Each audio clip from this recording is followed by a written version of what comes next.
The South African professional cricket season is in full swing, and it has been a welcome sight for many fans who have been starved of the action during the pandemic lockdown. Now, with the boardroom drama out of the way at Cricket South Africa, the sport can now focus on the thrill on the field and not off of it. CGTN's Sias Plessis has more. Summer and cricket go hand in hand in South Africa. Cricket can be seen played all over the country and enjoys a massive following during the hottest months of the year in the Rainbow Nation.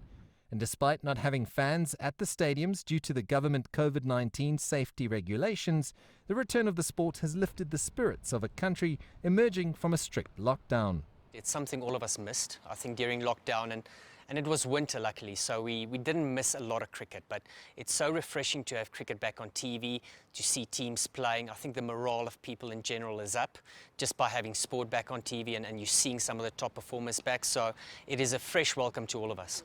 But the sport is emerging from a difficult time. Turmoil at board level, previous racial tensions exposed as a result of the Black Lives Matter movement, controversial selection quotas, and a mixed bag of results on the field have left cricket in need of a change in direction. It hasn't been a good time for cricket. It's lost a lot of credibility. I think it's lost a lot of support. But you know, we as cricket administrators got to fix it. Hopefully learn out of it. But I'm positive that we've turned the corner and it'll be better from now. You know, the interim board will have to make a few hard calls. But I'm also sure that they are capable and willing to do it. They seem to be starting that process now as well. According to the former Cricket South Africa CEO, the best way to change the public perception of the sport is for the Proteas to start winning games.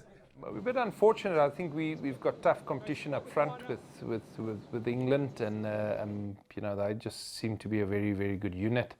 And we are probably in a bit of a rebuilding phase. But you know, South Africans love their sport, and we're competitive people. So hopefully, you know, cricket can be competitive to make South Africans happy again. Proteas test opener Aiden Markram is confident that his teammates will bounce back after the T20 series whitewash and restore some pride in the national team.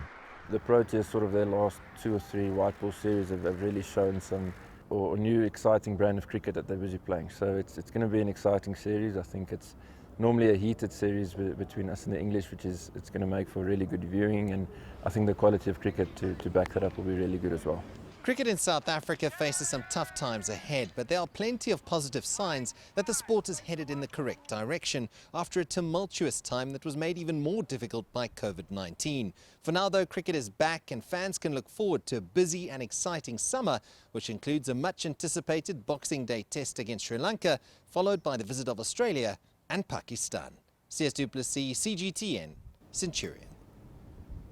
Well, for more on African cricket, we are joined by ASLAM KHOTA, a seasoned commentator on the game, live from Johannesburg, South Africa. ASLAM, thank you for joining us here on Sports Scene. Let me begin by asking you about Africa's top-ranked team, the Proteas. They are back in action against England. Why have they been struggling since the last Cricket World Cup? ASLAM? Yeah, good evening, Richard, and to your viewers.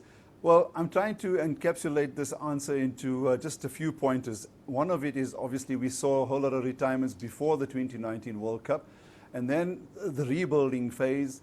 And of course, I'm going to make a point that's going to probably raise a few eyebrows. Not too much of cricket in the 50-over format, because it's really been taken over by the T20s.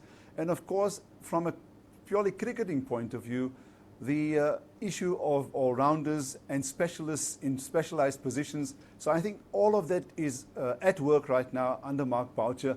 And hopefully, as the months go on and the series go on, currently they start against England tomorrow, they're hoping to try and fill those little gaps and make sure that they have answers by the time we get to the end of the summer. All right, that brings me to my next question. What do other teams such as Test playing Zimbabwe and the likes of Kenya and Uganda need to do to get to the top of the world game? Well, I must say, first of all of these interviews that we've just heard in the last 20 minutes certainly show very positive signs what's happening in Africa.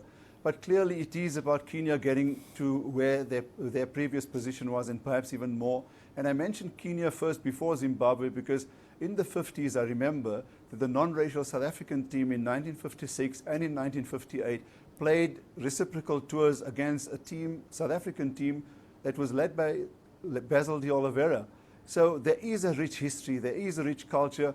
They need to tap on it all over again, try and reach those highs that they reached right up to 2003, maybe even 2004. What needs to happen really is that once they talk, apart from the pandemic, which has kept cricket and most other sports quiet around the world, it's very, very important that they play as much cricket as possible, because you can only really learn after all of the coaching that you get and all the preparations and the academies is to play against top flight cricket. So that's as far as Kenya is concerned. For Zimbabwe, there is talent aplenty. They do have facilities. What we saw happen last year was that because of no money and the fact that they cannot actually, or they could not afford to host tours, when they did, it was at a minimal budget. And more importantly, they were not able to secure any TV rights. So for me, that is very important, that more money needs to be pushed into Zimbabwean cricket. And the money should not only be coming from ICC, but even from local businesses to try and get the nations going. And the third country that you talked about was Uganda. Well, I must tell you that Lawrence Mahatlane is a very good acquisition, because he's been brilliant with youngsters throughout his career. I've had a 20-year association with him. And I'm just hoping that they certainly seem to look like one of the teams that are on the up. I know that when cricket coaching just started there through the ICC, they were certainly an improving team, and we had a number of players that actually played for us in South Africa. So the signs are certainly up there for Uganda, showing that they're on the right track. All right, ASLAM KHOTA, let's leave it there for now. Interesting insights. Well, the good news is that cricket is on the up and up in Africa. Let's leave it there for now. That's ASLAM KHOTA speaking to us live from Johannesburg.